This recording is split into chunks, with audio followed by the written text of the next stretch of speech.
U.S. President Donald Trump and North Korean leader Kim Jong-Un held a one-on-one meeting in Hanoi on Wednesday and Thursday, aiming at a deal for Pyongyang to surrender its nuclear arsenal. What are the outcomes of this summit between the two leaders?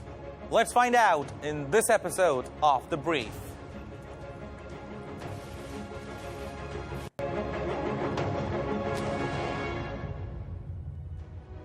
Hello and welcome to The Brief. I'm Jaffar Hasnain. The U.S. President Donald Trump and North Korean leader Kim Jong-Un met in Hanoi yet again for their second summit on Wednesday and Thursday, following a first meeting in Singapore last June. Ahead of the second summit, President Donald Trump expressed optimism for his meeting with Kim, praising their, quote, special relationship. However, their summit was cut short. The North Korean leader said that he was ready to dismantle their nuclear facility in Yongbyon, but wanted all U.S. sanctions to be lifted first. Well, the U.S. President Donald Trump disagreed and walked away, saying that they were not willing to do that. Finally, as the White House said, no deal was reached at this summit. This was their meeting yet again. Now, was this meeting more about words than actions? Are there any other reasons as to why the talks broke more abruptly than scheduled? Was this a failed summit? Let's take a look at what President Donald Trump and Chairman Kim had to say during their meeting, and then we'll discuss it further. We have so far made lots of efforts, and it's time to show them. We're here in Hanoi, Vietnam today to continue this wonderful dialogue. Let me assure you that I will do all my best to bring good results ultimately today. Thank you. I've been saying very much from the beginning that speed is not that important to me. I very much appreciate no testing of nuclear, rockets, missiles, any of it. Very much appreciate it. And Chairman Kim and I had a great talk about that last night. I'd let him say what he said if he'd like to, and if he doesn't have to. But we had a very good talk about that last night. And again, I am in no rush. And when you have a good relationship, a lot of good things happen. So I can't speak necessarily for today, but I can say that just a little bit longer term and over a period of time, I know we're going to have a fantastic success. With respect to Chairman Kim and North Korea, they're going to have an economic powerhouse. I've been writing about it. I've been talking about it. I think it's going to be an economic powerhouse. And it's something I very much look forward to helping with. Chairman Kim, are you ready to denuclearize? If I'm not willing to do that, I won't be here right now. That's a good answer. Wow, that might be the best answer you've ever heard. Basically, they wanted the sanctions lifted in their entirety, and we couldn't do that. They were willing to denuke a large portion of the areas that we wanted, but we couldn't give up all of the sanctions for that. So we continue to work, and we'll see, but we had to walk away from that particular suggestion. We had to walk away from that. And one of the things, importantly, that Chairman Kim promised me last night is regardless, he's not going to do testing of rockets and nuclear. Not going to do testing. So, I trust him and I take him at his word. I hope that's true.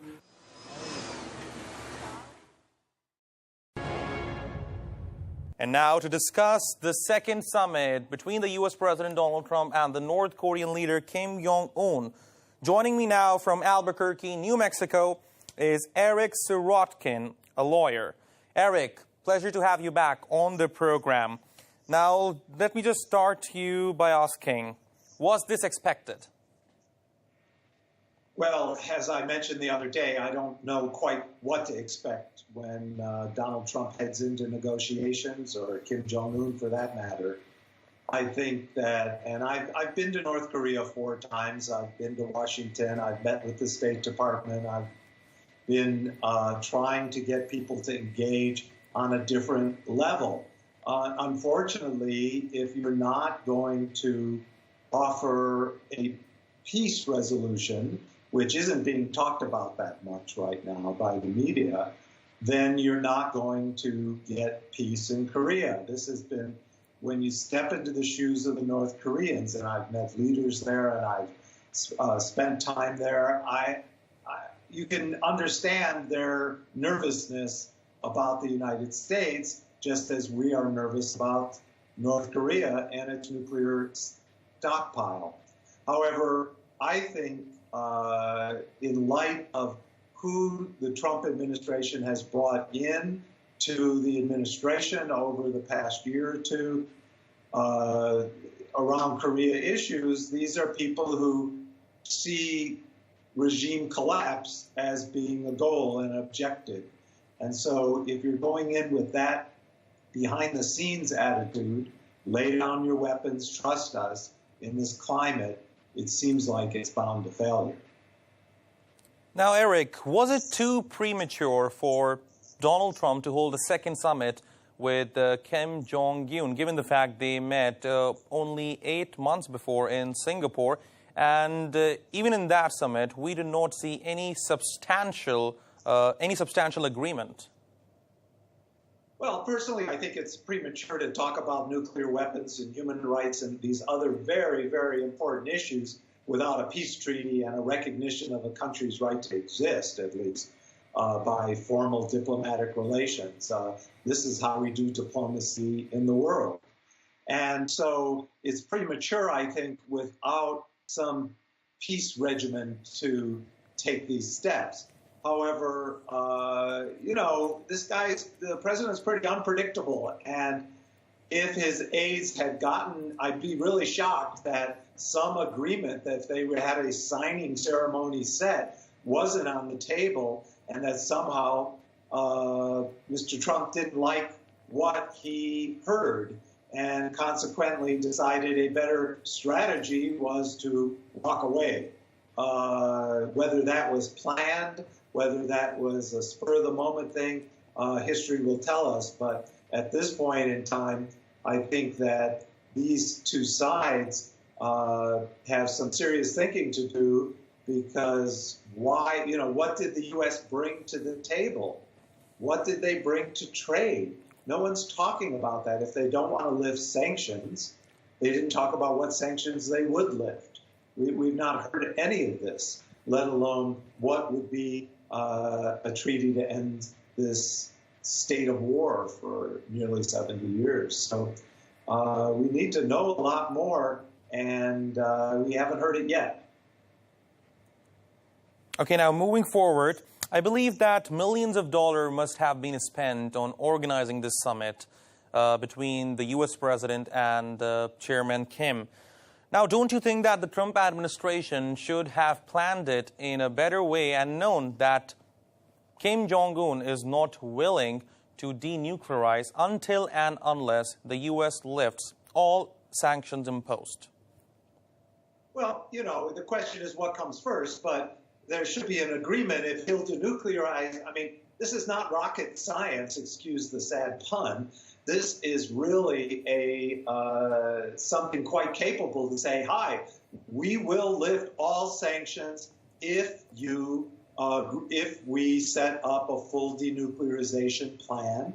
And this is what those steps will be. And this is the timing for those steps. And sanctions will return if step A, B, and C are not done. And that we will immediately put an embassy on the ground to work with you daily, to build relationship and trust, and move forward. Anything short of this is fantasy.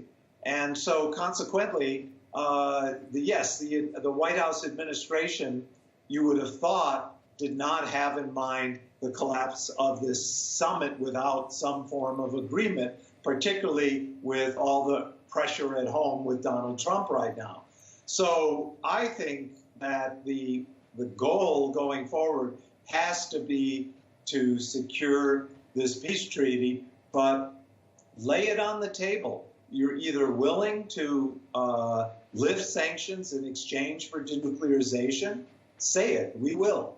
The president isn't saying that. So consequently, with some of the very conservative voices in his administration driving the Korean policy, like John Bolton and others, I think the collapse of this agreement is a reason to hype up things going forward, to appear tough, if you will, rather than to appear conciliatory. And they just don't get the power of reconciliation, the strength in peace, and the potential future for the Korean Peninsula. And what they're ignoring completely is the will of the South Korean people, who are yearning for peace with their brothers and sisters, literally, in the north.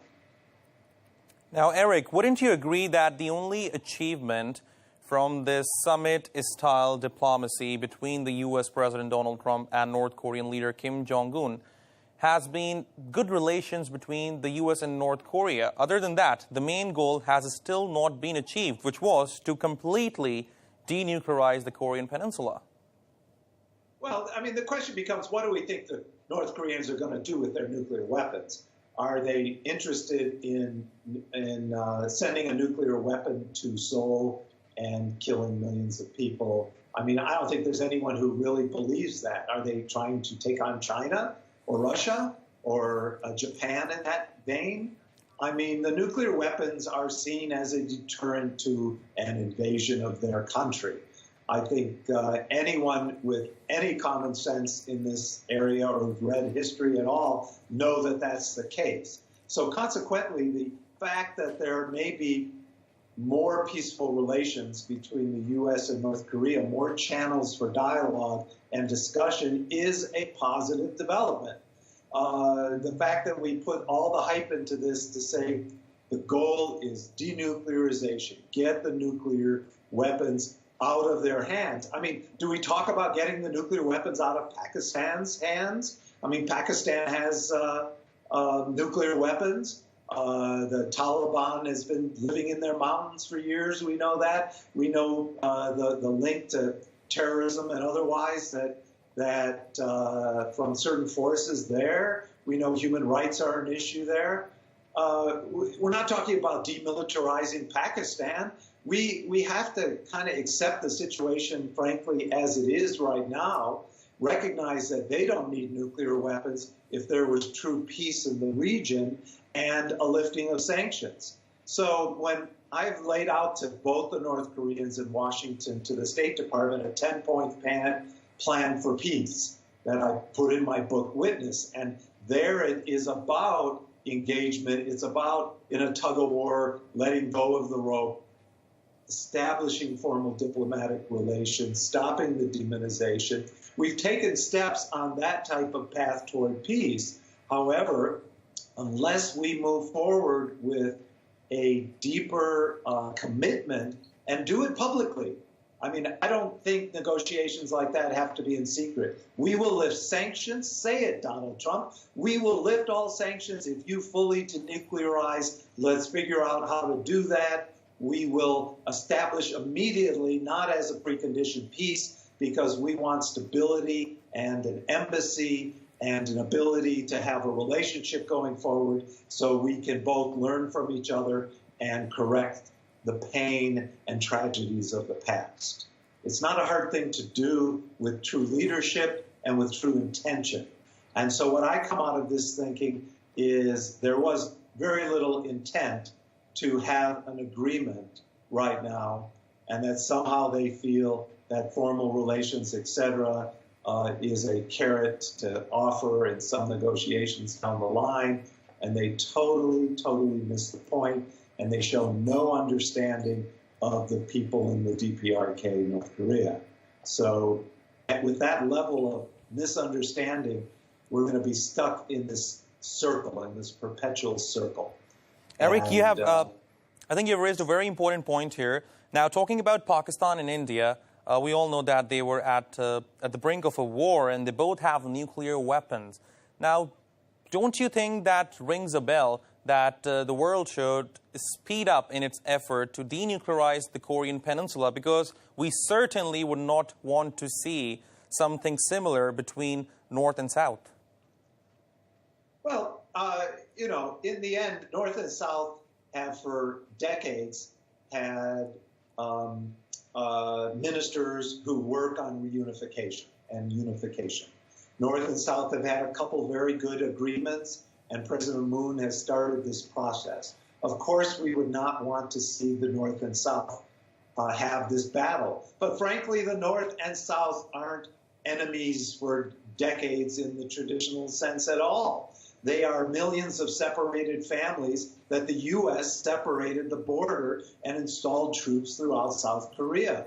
And those troops have remained. And so consequently, the situations are quite different from people, although I recognize when Pakistan was part of India and different things that happened, there are some parallels. However, in the end, we would not want there to be a brink of war between South and North Korea. So the U.S. should really step out of the way, send President Moon there, who seems to make a lot better progress as a Korean also, and who understands the history there, and have them negotiate a lasting peace between the South and North. But with this grip of sanctions, we can't even let the South and North develop a joint railway project because that could violate the sanctions. And so consequently, all the steps that could build relationship, reduce tension, get exacerbated by sanctions. And so sanctions end up hurting people. They end up not allowing medicine and food and the economy to have heating oil in the winter. It's a gruesome story for people in a country. We have to do better, and dialogue has to be the leading factor for sure. Eric, my last question to you. What's next? Donald Trump has said that Kim Jong-Un did not commit on holding a third summit. So what is your guess? What do you think will potentially happen next? Well, in the U.S. right now, we're dealing with the issue that there may be articles of impeachment filed, and we don't know how long Donald Trump will be president of the United States, which perhaps played into this as well. Perhaps Kim Jong-un and the North Koreans are certainly aware of his troubles at home. And so is that a leverage point for them? I have no idea. But in negotiations, it could be. So will a third summit happen? I think that's doubtful unless there's a clear signing ceremony ready as we head to the 2020 elections in the United States. Will we see a peace treaty come out and talk of a Nobel Peace Prize, et cetera? Could there be a timing issue for the administration? There's a lot of behind-the-scenes strategies. So unfortunately, I'm worried that it could take a bit of a turn for the worse, and it could become a little more militaristic to appear tough before a U.S. presidential election. And so we all pray and hope for another summit with good results for peace. But it may be doubtful. It may be this summit is going to be planned after the next election cycle, which just delays it further, and the pain of the Korean people all around the world continues on and on. Eric Sirotkin, thank you very much for talking to us on The Brief. Thanks so much. And now we'll move on with the program. Joining me now by telephone is a former U.S. diplomat and ambassador to Azerbaijan, Mr. Matthew Bryza. Matthew, thank you very much for being with us. Let me start by asking you, has Donald Trump's personality-based diplomacy failed? Well, it certainly has not achieved success, and I do believe he trusts too much in his own charisma, his own ability to form a bond with a fellow leader. But it didn't fail as much as it could have. It would have been a total failure had he agreed to what what the North Korean leader had put on the table, which was to lift all of the sanctions in exchange for less than full concessions by North Korea, meaning simply the closing of the Yongbyon nuclear testing site, but not all the covert ones, and not the elimination of the nuclear arsenal and the missiles that North Korea would have continued to possess. So, as I say, it could have been worse, but it certainly did not deliver the victory of personal diplomacy that President Trump clearly hoped for. Matthew, so what do you think is next? Can we see a completely denuclearized Korean peninsula anytime soon, or do you think we'll have to wait for a long time? I think President Trump probably should listen to his own rhetoric about previous American leaders, including Bill Clinton, who back in the early 90s had reached an agreement in which the North Korean side, the current leader's father, had agreed to the same thing of ending the Yongbyon developmental facilities' existence and eliminating the arsenal in exchange for economic aid when there weren't any sanctions. So, in other words, President Trump should realize that there is no near-term possibility that the North Korean leader will simply give up all of North Korea's nuclear weapons. Because, that's actually, it's written into the North Korean constitution that North Korea must possess nuclear weapons, and the leader believes that the nuclear weapons are an insurance policy for the regime's continued existence. That said, even though it will take some time, and even though I disagree with President Trump on so many issues, maybe, 99% of everything, I do believe he has been wise in trying to have a respectful relationship with the North Korean leader and trying to de-escalate tension. And tension has gone down. But the short answer to your question is no, I don't think in any time soon there will be denuclearization of the Korean Peninsula in the way President Trump would like. It will take a long time and a lot of trust building. Now, the summit between the U.S. President Donald Trump and North Korean leader Kim Jong-Un was running parallel with a testimony in the U.S. Congress of Michael Cohen. Do you think that somehow affected this summit? That's a fair question. Look, I think that Michael Cohen's testimony must have shaken President Trump because Cohen's accusations are quite extraordinary. I mean, he's accusing President Trump of having committed 4 or 5 felonies. But at the end of the day, again, I think that President Trump acted in the right way. President Trump really wanted to reach an agreement with North Korea, had scheduled a signing ceremony, a lunch, a triumphal press conference. But when he didn't get what the U.S. really needed, which was this full commitment by North Korea to denuclearize, he went home. And he went home in, it looks like, a dignified way and not in an angry way. So it seems like President Trump, well, he definitely reacted in the way I would have hoped if he didn't get everything that the U.S. Desired from such a negotiation. And therefore, the very, the rattling testimony of Michael Cohen didn't lead to an irrational decision by President Trump. So the outcome is, much, much better or much less bad than I would have feared. Matthew Bryza, a former U.S. ambassador, it's always a great pleasure to host you on The Brief. Thanks, Jaffar. And now we will continue the program. Let's take a look at the reaction from South Korea regarding the failed summit between the U.S. president and the North Korean leader. 트럼프 대통령과 김정은 국무위원장이 It's unfortunate that President Trump and Chairman Kim Jong-un did not reach a complete agreement in today's summit meeting. However, it is clear that they have accomplished progress that's more meaningful than any other from the past. We believe that the two leaders have deepened their understanding of each other during their long and deep discussions. 이해의 폭과 깊이를 특히 In particular, President Trump's willingness to continue the talks and his optimistic views brighten the future for the next summit.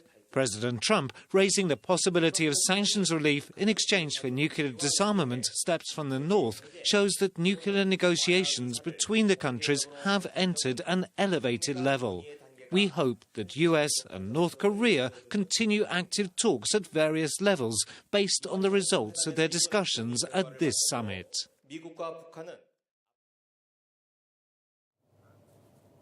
Welcome back, and joining me now to discuss this further is Soo Kim, a former CIA intelligence analyst. Soo, thank you very much for being with us once again. Now, let me just start you first. What do you think about this summit? Was it up to your expectations at all? Well, to be frank, I don't think this is the outcome that many North Korea watchers have expected, because if you recall, in the lead up to the summit, just hours even, there was so much talk about the potential for Washington to sign away, or I guess I say sign, something that enhances peace on the Korean Peninsula. So that ranged from, perhaps withdrawing the number of U.S. troops from South Korea, end of war declaration, peace declaration, things of that nature. And that did not happen, actually.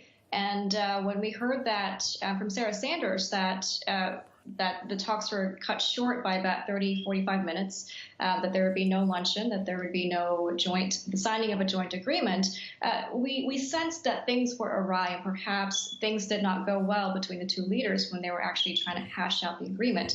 Now, the key thing here is, though, my understanding is that they had already had a draft of the joint declaration in place. So it seems like the broad contours of the agreement were agreed upon, but when it came down to the nitty-gritty, when it came down to the specifics as to who's going to give up what and how many steps one side is going to come up forward and how many steps the other side is going to take in return, there was disagreement in that respect. So I would say that the majority of us who were expecting a particular outcome from the summit were shocked or surprised.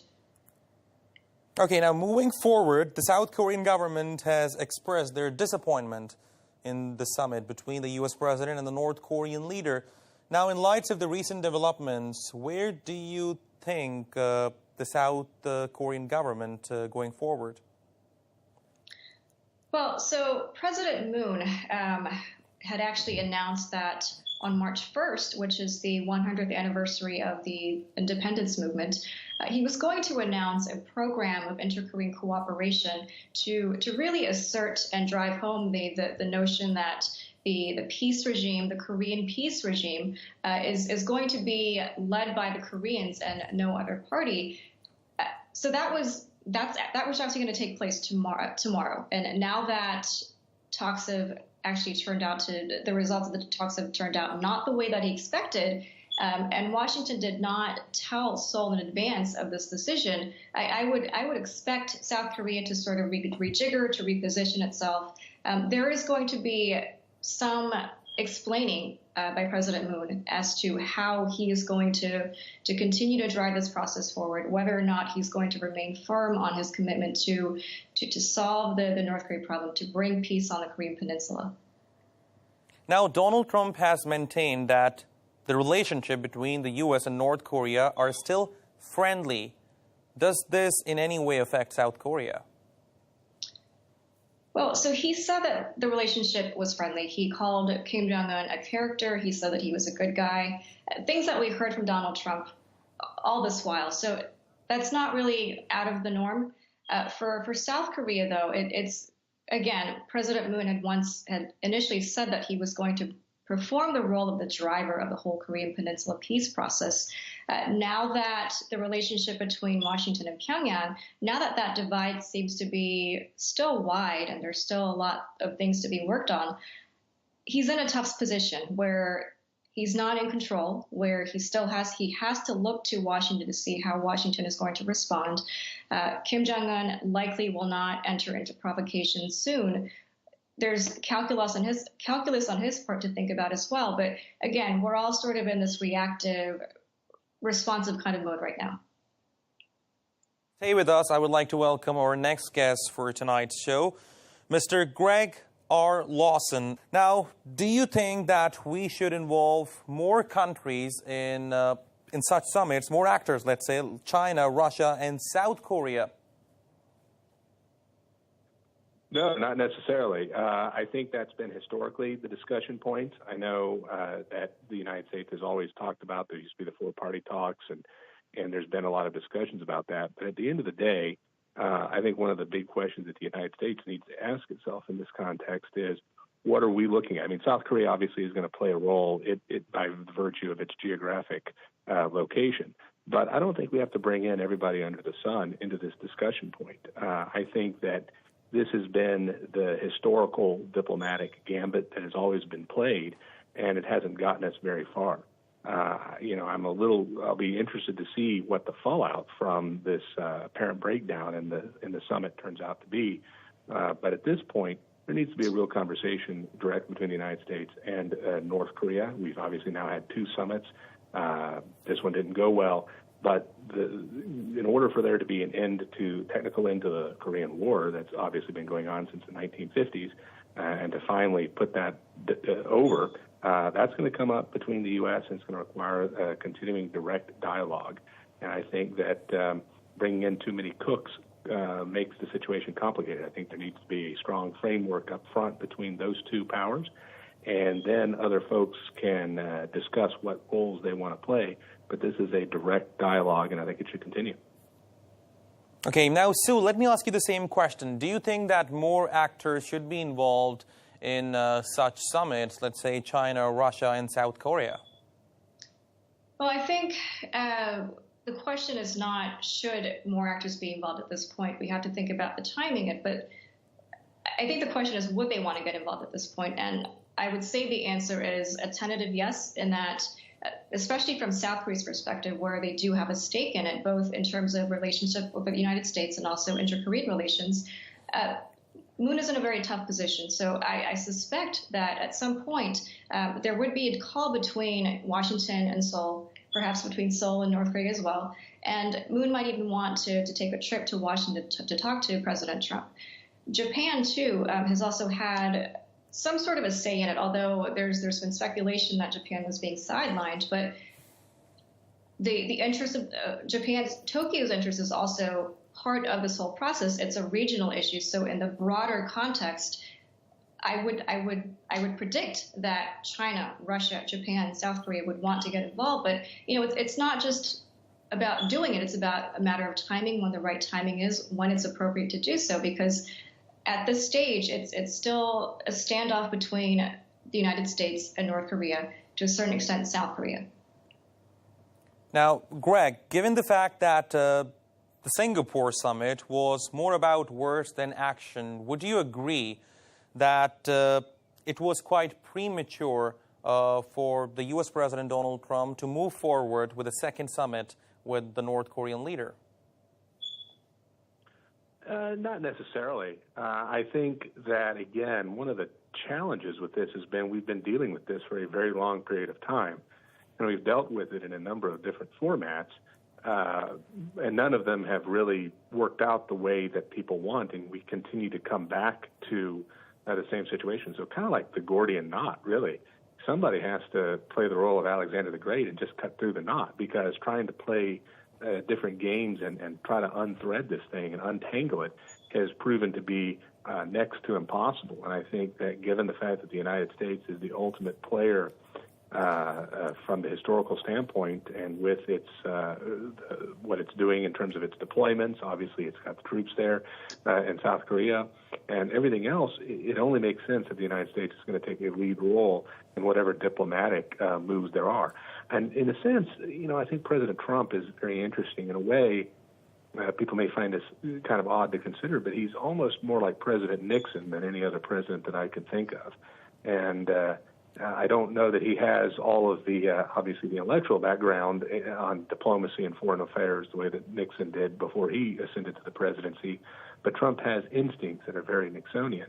And I think that in this case, if you obviously recall, Nixon did the whole trip to China, which was completely isolating.